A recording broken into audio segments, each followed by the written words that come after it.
welcome to Stork'd the podcast, in which we explore the many ways to build and define family.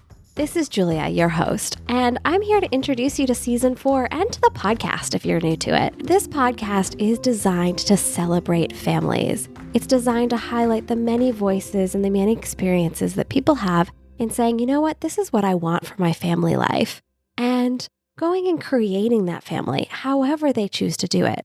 And it's really important that we highlight all the different ways that people come to their family experiences so that we can have an expansive perspective on what family could look like. At the end of the day, my intention with this podcast is to celebrate every type of family because everyone deserves a family. When you listen to Stork'd the podcast, one of the major through lines that you'll hear across the board, one of those themes that recurs over and over and over again, is about the very difficult trade-offs that we have to make as adults trying to tackle something as big and as integral to our identity as who is in my family unit? How do I define my family experience? And unfortunately, as adults, we have to make some really, really difficult choices. If you were to go onto the Stork'd website, you would see a tool that helps people think about, what do I want for my family? And in that tool, it's really about making trade-offs. It's about making the difficult choices. Well, I was scrolling Instagram recently, and I saw a post about parenting and about teaching kids to choose what difficult thing they might want. It's really essentially, how do you make your trade-offs? And how do you, as a child, learn to self-regulate and say, okay, if I choose not to do this thing, like clean up my room, how do I feel about trying to find my stuff in the middle of a messy room? And one of those two things is going to be difficult. So which one is the one I want to choose?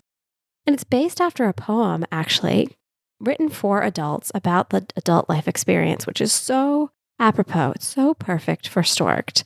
And that is called Choose Your Hard. I believe it's from a person named Devin Brow. It's been frequently quoted and misquoted. So if I've got that attribution incorrect, I sincerely apologize to whomever wrote it. But let me recite it for you now because it is just like epitomizes the difficult choices we have to make right now. So the quote or the poem goes like this. Marriage is hard. Divorce is hard. Choose your hard. Obesity is hard. Being fit is hard. Choose your hard. Being in debt is hard. Being financially disciplined is hard. Choose your hard. Communication is hard. Not communicating is hard. Choose your hard. Life will never be easy. It will always be hard, but we can choose our hard. Pick wisely. Wow. I mean, think about that from the perspective of our family lives. From my own life, I could choose to continue trying to find my person and hope that I might be able to create a family that included kids with that person. Or I could choose to do it on my own and figure the rest of my dating life out later. Similarly, many of the people on the podcast have to choose between staying in a marriage that's no longer serving them or going through a painful divorce and figuring out life while co-parenting children and maybe dating or maybe rebuilding family through the lens of blending a family. Some trade-offs include choosing to pursue one more round of IVF despite the financial, emotional, and physical burden, or choosing to walk away from the dream of having kids.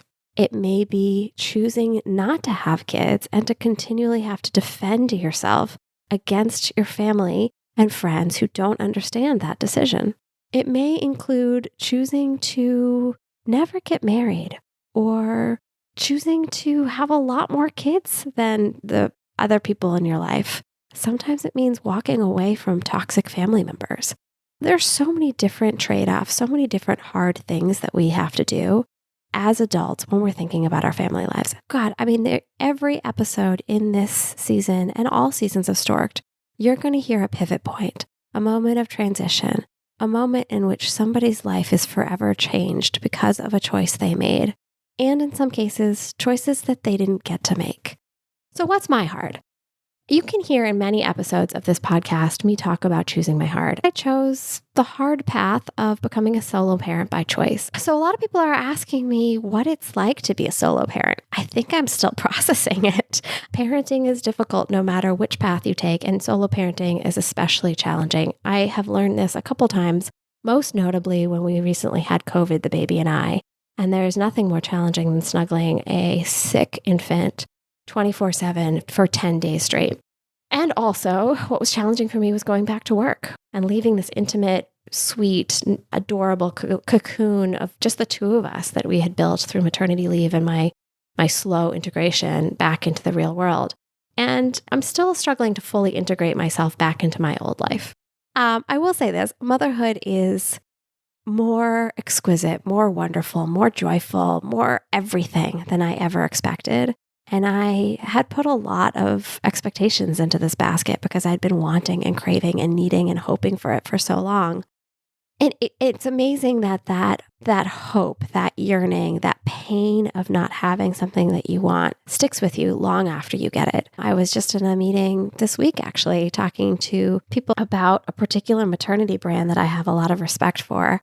And I almost started crying at the table because I said, I've been craving or hoping to wear this maternity brand for so many years. And then when I finally got the dress from that brand, because I was finally pregnant, I mean, it was a game changer for me. And we're talking about a dress that is inconsequential. It is not important in the grand scheme of things. And yet, to me, as a symbol, it was so important. So I continue to explore my emotions around being a single parent or solo parent and being a parent in general. Sometimes I forget and I'm like, oh gosh, I'm a mom. That's weird. So it's all about choices. It's all about choosing your hard. Let's hear some real examples of how it applies to our guests. The first example I want to share with you is Jen Werman, who is a really and wonderful and lovely Instagram and social media queen. And she chose her hard. She chose divorce. Here's Jen. So getting a divorce is the hardest thing I've ever done, but it also was very freeing at the same time. It was not an easy divorce. I think most people, majority would say it's not an easy divorce, but I think that you can make it into a better place based on steps you can take and also realizing that you can only control yourself. Okay, wow. So Jen's reminding us that no matter what path you take, it's always going to be hard. That choosing your hard does not mean it's going to be easy. I also want to introduce you to Cam Rogers, who chose to freeze her eggs. I also made this choice actually a couple of years ago. Just as a reminder to those people who have never frozen their eggs, this is a painful, expensive, and unpredictable process. And what I mean by unpredictable is when it comes time to use those eggs, there's no certainty that they're going to work. So it's a hard choice to make, but it's one that allows you to invest in yourself, prioritize your relationships, prioritize finding the right person, and even prioritizing your career. So here is Cameron Rogers. So kind of my mini realization was that when we're making decisions under the clock, we think differently, we process differently, we act differently. It's just like a totally different mode.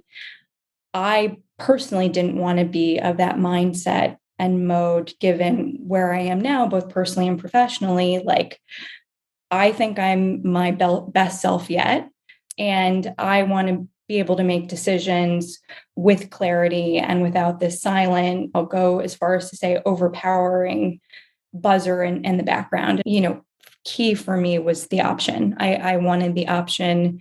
I didn't want someone to tell me down the road that it wasn't a viable option at that time. So that was the thought process behind it. I want to celebrate the fact that I did it because I'd been considering it for a long period of time. And so what Cam's reminding us is that sometimes we have to celebrate the decision to move forward in one direction or another, to celebrate the hard choices. The next one I want to introduce you to is Meg St. Esprit, who's a journalist and a mom of 4 through adoption.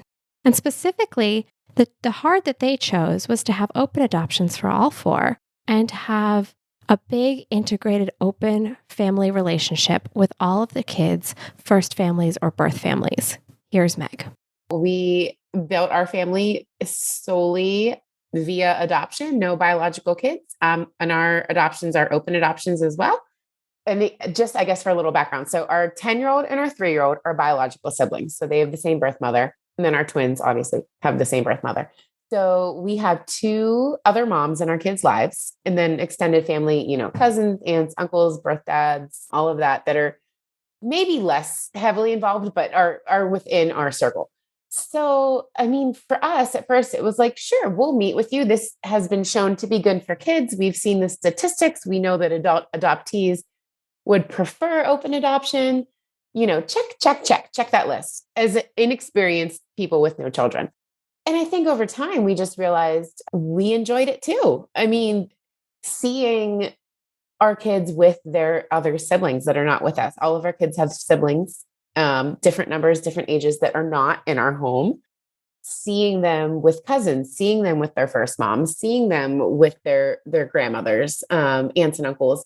And one of the things I want to highlight about adoption is that there's 3 parties in adoption. And we've heard this in many episodes in previous seasons of Stork'd. There's the parent who's becoming a parent through adoption.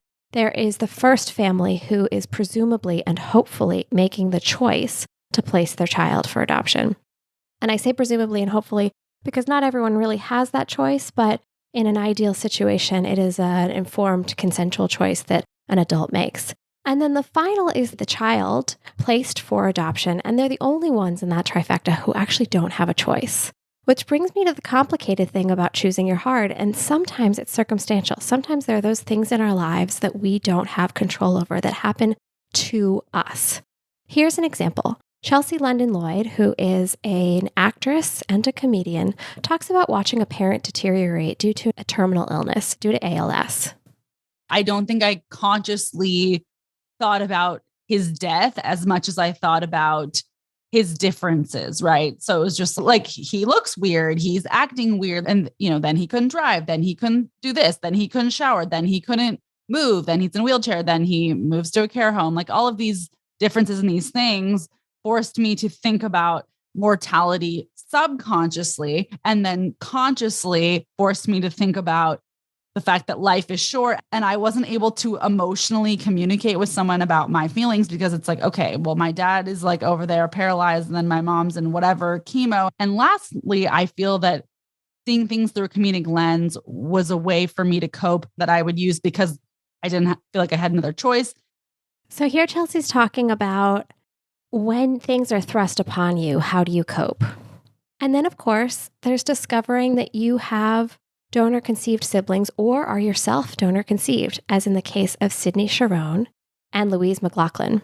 Here's Sydney, who discovers a whole big, enormous donor sibling family after finding her dad was a donor. So this conversation was so out of sight, out of mind for both of my parents, not going to a sperm bank, picking out a donor, figuring out IVF or IUI, the doctor. None of it triggered any of this for my parents until they got a call and a notification on 23andMe saying you have a 50% DNA match. And they were like, oh my God, there was that time in medical school. Like it took a notification to say, hey, here's 50% DNA saying hello. We have now since found out that I have 6, we call each other BioSibs. I know everybody has their own terms and all that stuff. Our family, we refer to each other as a biofam. These are my bio siblings. The grandparents are biogram. My dad is biodad. My mom's name is Briar. Everybody calls her Mama B. Sydney's episode is a really fun episode, and you're going to hear all about the relationship she has with her siblings and building her own family. But a similar story is Louise's story, where she found out that she was donor conceived. And it brings up a lot of emotions and actually a quest to support the donor conceived community through journalism and a podcast. I'm also donor conceived. I found out aged 13. And it was, one of those crazy moments where I had no idea that donor conception was a thing until I suddenly realized that it was, and it was happening to me. It's been kind of a really big journey since then. And there's been different stages through the years of kind of coming to terms with it and then deciding maybe I wanted to find some answers. And it was more because I'm an only child. It was more going, oh my God, you guys knew this and didn't tell me, and I'm 13 and this has been kept from me. And it was, this is a universal experience, by the way, for donor conceived people who find out later in life. It's that rug pull from under them moment. It was like, when I found out, okay, you're not my biological father, who the hell is? The challenge, as you'll hear in Louise's episode, is that when we don't get to choose certain elements of our life, it throws us through this loop of, okay, now what? Now what do I do? And how do I process this information? One of the things that we have zero control over is loss, whether it's miscarriage or losing a loved one or losing a child. And here is Yvette Anderson, whose son died just days after he was born. Yvette was given an emergency C-section as a result of life-threatening preeclampsia. And one of the images that continues to haunt me is the box of her son's remains. And they had given me like this little box, and it had RJ's belongings in it. It had his bracelets, it had his thermometer, it had his hat, it had his little sweater that they had on him, it had his blanket. You know, I got all these things, his name tag, like I got all these things in this box. And now this is my son in this box. And what do I do with this box? You know, because you gave me this box, and to me, this is him. This is all I have of him. This is my son in this box. Yes, that's actually both Yvette and I sobbing as she tells the story. So if you're hearing the sniffles in the background, it's probably me. Yvette's is an important one because if she were currently pregnant and currently facing preeclampsia, her doctor may have to make different decisions. Her doctor did his best to save both the lives of the mother and the child. And unfortunately, it ended with one loss. But what if it had ended with two? What if, due to laws or regulation, he was forced to make a different decision and Yvette did not make the C-section surgery? This is my soapbox. There are so many stories where we can't choose what's happening in our lives around us. We can't choose our context. We can't choose the world in which we exist. There's so many things that happen to us that we don't get to select. And most of us then have a set of decisions or choices that we can later make as a result of being in whatever life circumstance we're in. But let me give you a story about Lauren, who has all of the elements of choosing her hard. She had circumstances that she had outside of her control. This woman had 8 miscarriages due to some medical diagnoses that you'll hear in her episode. 8 miscarriages. She also had doctors who were simply not listening to her. And we ended up having 8 miscarriages altogether. It's been a lot. It's been very, very heavy because you're going through the miscarriages, but then I was going through surgeries on top of it, blood draws on top of it, infusions. So you're handling it physically and then trying to handle it emotionally. And then you and your partner are trying to work through it. It's a lot. It's truly a lot to carry. So after the second one, we had a lot of complications with my second miscarriage, and it was really, really traumatic for me. But every doctor I called was like, oh, let's just wait and see if you have a third miscarriage. Let's just wait. That was the golden number, was 3 miscarriages. Don't know why, but that was it. And Lauren has some advice for us about miscarriage. Don't waste any time. Don't waste 2 pregnancies, 2 miscarriages on a doctor who just will not listen to you. And so one of the decisions that she had was to choose a different doctor. And thank God she did, because when she reached out to a doctor that she had connected with previously, he actually performed a life-saving procedure. It ended her in the hospital for 13 days, and she almost lost her life. So I finally called my oncologist gynecologist. 11 years ago, I had a mass on my left ovary, so he removed my mass in my ovary. So I called him, was like, this isn't your specialty, but can you please see me? And he's like, of course. He admitted me that night from his office for 13 days. And I remember waking up, and the first thing I heard the nurse says, she has to stay prepped in case she has to go back for emergency surgery tonight because she's bleeding so much. This doctor saved her life because he recognized the signs that something was going amiss. He hospitalized her, he gave her the surgery she needed, and he took care of her. So her decision set in the context of 8 miscarriages was to change doctors. But what if she didn't have the same choices available to her? What if the doctor that she found was unable to perform life-saving surgery because of some of the rulings that have been recently made? One of the things that sticks with me about Lauren's episode, as we've gone through the political environment that has happened as of late, specifically I'm referring to SCOTUS and the fall of Roe versus Wade. One of the things that is haunting me about Lauren's story, and she doesn't say this explicitly, I'm speaking from my interpretation and extrapolation from her story. I cannot speak for her politics, and I don't know where she stands. But when I hear her story, I hear a couple of moments where having access to medical treatment saved her life. And having access to medical treatment preserved her fertility so that she could later have a baby. And she is now the proud mama of a baby boy. I think he's 2 months at the time of this recording. What if she didn't have access to that? What if instead, because of this ruling, she was forced to suffer medically unnecessarily or possibly have a really dire outcome from the many, many, many miscarriages that she faced if she did not have access to the treatment that is required for certain miscarriages. These days, there are choices that are being removed from us, and it's heartbreaking to think that so many of these choices are no longer in our control. We may no longer have access to fertility treatments. We may no longer have access to body autonomy. We may no longer have access to marital rights or to parental rights. There's a lot here. There's a lot to unpack. There's a lot to deal with, and it is an intense space. But at the end of the day, family is about choice. So that's my soapbox, that as we're building families, it is so important to preserve access to medical care, to preserve access to marrying the partner of your choice, marrying the person that you love, to preserve access to fertility treatments, to preserve our legal rights to be parents. How many of the Stork'd families wouldn't have the families that they have if things were different? Go back and take a listen, or just even look over the seasons in the past, and you'll see we celebrate gay marriage, we celebrate adoption, we celebrate IVF and fertility treatments. We celebrate making choices to have or to not have kids. Stork'd celebrates all families, and so many of the families that I've highlighted may not be around if legislature were different. This is important. It's important to me. We have never been political in this podcast before. I've actively edited out any political views, including my own, until this point. And yet, we're living in a world where even saying that we want to celebrate families is a political statement.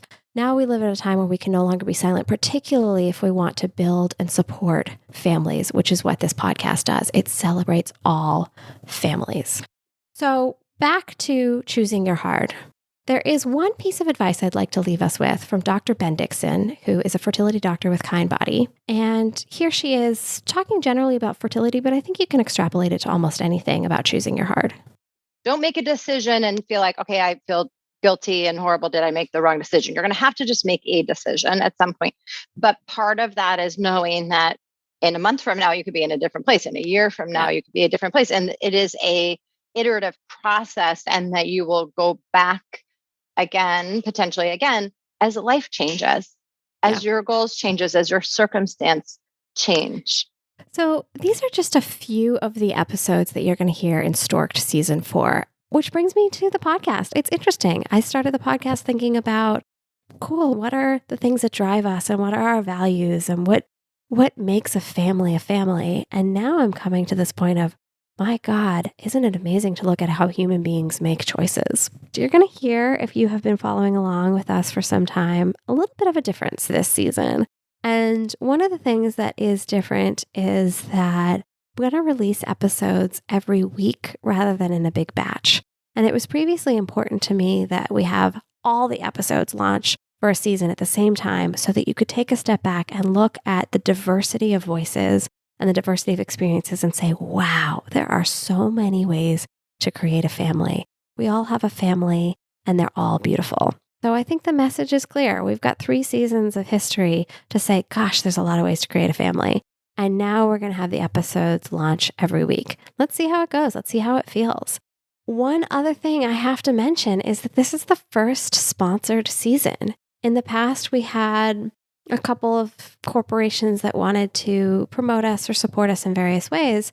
But there's one corporation that has decided to support us financially and with love and resources and all of the things, and that is California Cryobank.